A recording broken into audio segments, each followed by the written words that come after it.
Good morning mga kabiyahe. May nakita tayo muli isang unit ni Rusi, which is ito yung Breeze 150.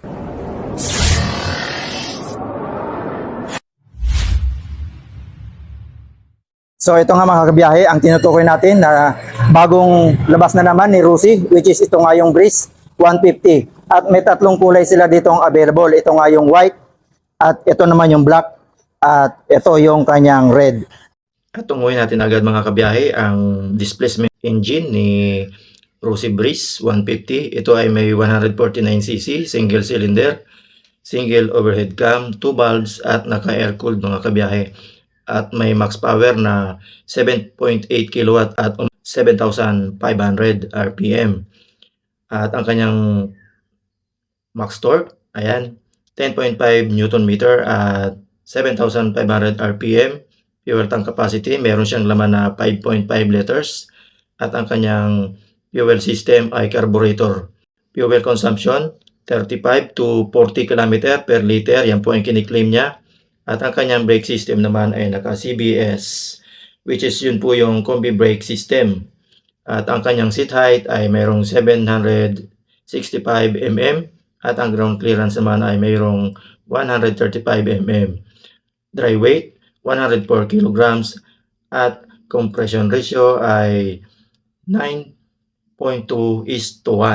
So ito mga kabiyahe ang ating gagawing model. Ito yung Rusi Breeze 150 at ito ang makikita natin sa kanyang harapan. Ayan. Ang kanyang looks mga kabiyahe, kung inyong papansinin na mabuti, ay siya po ay Honda Click ang itsura niya. At dito tayo sa bandang ibaba niya. Ito yung kanyang preno, naka-disc brake yan mga kabiyahe. At yung kanyang piston caliper naman na naka-dual. At naka-wavy disc brake siya dito mga kabiyahe. At ito yung kanyang telescopic fork na mayroong sticker na Rusi. At pagdating naman dito sa kanyang fender sa unahan, ito siya, medyo nagbabounce pero makapal yung materials na ginamit dito. At may sticker na letter R na malaki, which is ito nga po yung Rusi. At dito, may naka-sticker din dito na combi brake. Ayan. So ito mga kabiyahe, si Breeze 150 ng Rusi ay naka-combi brake na. Kapag gagamit tayo ng preno sa likuran, which is dito yan sa kaliwa, ang gagana dito ay 70%. At dito naman sa unahan ay gagana ng 30%. So yun yung tinatawag na natin na combi brake. Dito naman mga kabiyahe sa kanyang tagiliran, mayroong sticker dito na 150. Ayan. Ito rin naman yung kanyang turn signal dito sa may taas. At silipin naman natin yung kanyang headlight. Ayan. Kung mapapansin niyo mga kabiyahe, ang headlight ni Breeze 150 ng Rusi ay naka-LED na rin mga kabiyahe. So, ayan, kung titingnan natin ng malayo, ayan. Ayan. Honda Click na ang looks niya. At dito mga kabiyahe, yung kanyang sa may bandang taas niya, may maliit sa ditong parang windshield or visor. Ayan na may combination na white. Na maganda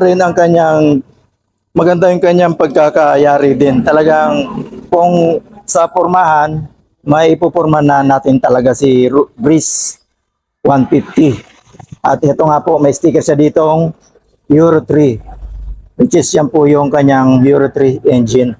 Tingnan naman natin dito mga kabiyahe sa kanyang manibela o dito sa under grip niya dito sa may kaliwa. Ito ay naka-bar end. Ayan mga kabiyahe. At yung kanyang rubber dito o under grip ay malambot din naman. Okay siya. Ito yung preno natin na meron siyang lock. Ayan. Magagamit natin itong lock na ito, itong brake lock na ito kapag naka-park tayo sa downhill or uphill. Ayan. Okay na, okay yan. Good side yan mga kabiyahe. Ito naman yung switch natin. High and low beam, yung busina, turn signal, at dito yung butas na to, lagayan niya ng side mirror.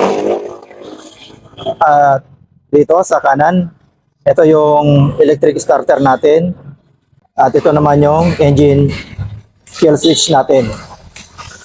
At ito yung throttle, ayan, malambot. Malambot siya mga kabiyahe.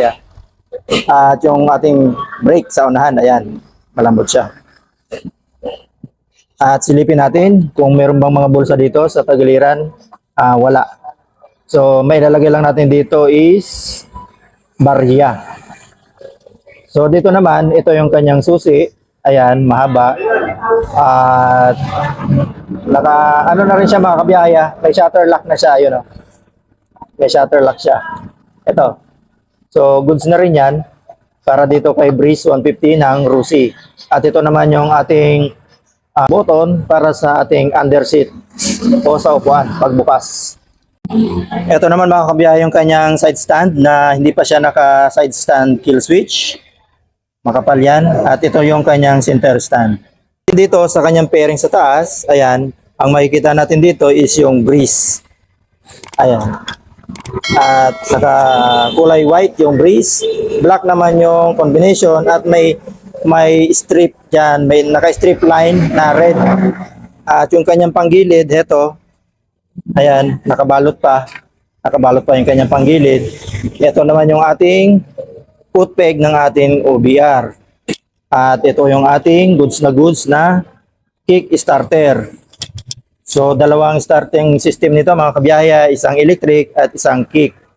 Naka-single shock absorber yan. Dito sa kanyang fender sa likuran, kakaiba rin yung pagkakagawa dito kay Breeze dahil minumodified na ni Rusi yung mga latest model niya o yung mga bagong labas niya talagang motor o scooter. So ayan ang makikita natin dito sa kanyang fender. Matibay na matibay yan mga kabiyahe. At naka-extend no? Hindi ka mukha dati. Ibang unit nila na hindi ganito. Ito siya naka-extend na. At yung kanyang turn signal mga kabiyahe, LED yan ha.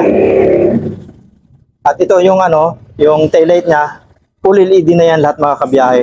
So yung lights nito lahat, yung headlight, turn signal at yung taillight ay naka full LED na. So goods na goods tayo dyan mga kabiyahe. At ito naman yung kanyang exhaust. Ayan. Pagdating sa exhaust, ito agad ang pinapansin ko. Itong heat guard na ito dahil importante ito. Sana hindi ito nawawala. Hindi ito tinitipid ng mga motorcycle company. Kaya maganda talaga ito. So buong buo siya mula dito hanggang dito. Linagyan niya ng heat guard para safe na safe, hindi siya nakakapaso. So goods tayo dyan mga kabiyahe. Ito naman ang gulong natin dito mga kabiyahe sa likuran na may sukat na 90 by 90 by 14. Ayan.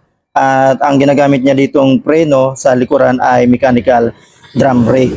Pero sabi ko nga po kanina, ang brake nito ay naka-combi brake na mga kabiyahe. Kaya goods na goods yan si Breeze 150 ng Rusi.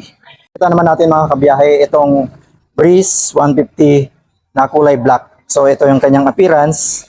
Same lang din naman dito sa white na nakita natin kanina. So silipin natin ang kanyang instrument panel. Ito ang instrument panel niya mga kabiyahe na naka-analog. Dito sa underseat box niya mga kabiyahe o compartment, ito yung makikita natin dito. Hindi dito kasya yung full face. Hindi ko lang sure kung kasya yung half face.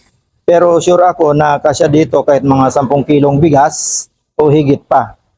At ito naman yung kanyang gas tank. Ayan. At ito yung kanyang gas cap. Bubuksan lang natin to. Pwede tayo magpakarga ng gas.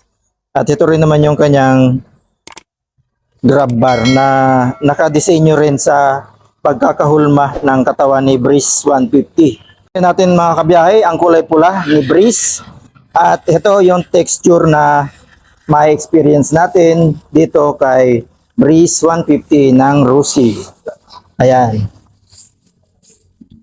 Naka single tone siya mga kabiyahe at wala tayong makikita ritong stitch. Talagang balot na balot lang yan mga kabiyahe. Walang papasukan ng tubig ulan. At may naka emboss dito na letter R which is Rusi. So ito naman ang preference natin dito kay Breeze 150 ng Rusi. Ang height natin mga kabiyahe is 5'6". Naka-flat footed tayo dito. At kahit mga 5 or 5.1, kayang-kaya ito dahil mababa lang siya mga kabiyahe. Ayan, oh. At malambot lang din siya i-maneuver. Ayan. At yung kanyang bounce, okay din yung kanyang bounce mga kabiyahe. Tunguhin naman natin mga kabiyahe yung kanyang presyo. Eto, may kudigo tayo dito para sa presyo niya. Kung kukunin natin mga kabiyahe ng cash, ito ay napakamura mga kabiyahe dahil sa 150cc merong ka lang babayaran na 55,000. Ayan. Meron ka ng ganitong motorsiklo o scooter na pwede natin gamitin pang hatid sundo sa mga anak, pang negosyo or pang angkas. Ayan, pwede rin pang kahit sa ano. Araw-araw natin gamitin, pwedeng-pwede ito. At ang babayaran nga natin mga kabiyahe sa cash ay 55,000 lang. Pero kung kukunin naman natin mga kabiyahe ng installment, magda-down lang tayo mga kabiyahe ng 3,000 pesos. At sa 36 months mga kabiyahe, 2,575 pesos lang mga kabiyahe. At kung kukunin natin ng 24 months, 3,450 ang monthly. At sa 1 year, meron tayong monthly na 6,075 pesos. At pag-updated po tayo mga kabiyahe, may rebate ito na 300 pesos. Ayan. Yun mga kabiyahe, kung nagustuhan nyo ang unit na ito, punta lang kayo dito sa Rosie Marcos Alvarez, Talon 5, Las Piñas City. Maraming salamat mga kabiyahe sa inyong suporta. Sa mga bago nating subscriber, maraming salamat mga kabiyahe. Lalo-lalo na sa solid supporters ng Biyahe ni Frank. Tayo po ay nakatanggap na ng Google AdSense. Ayan. Congrats po.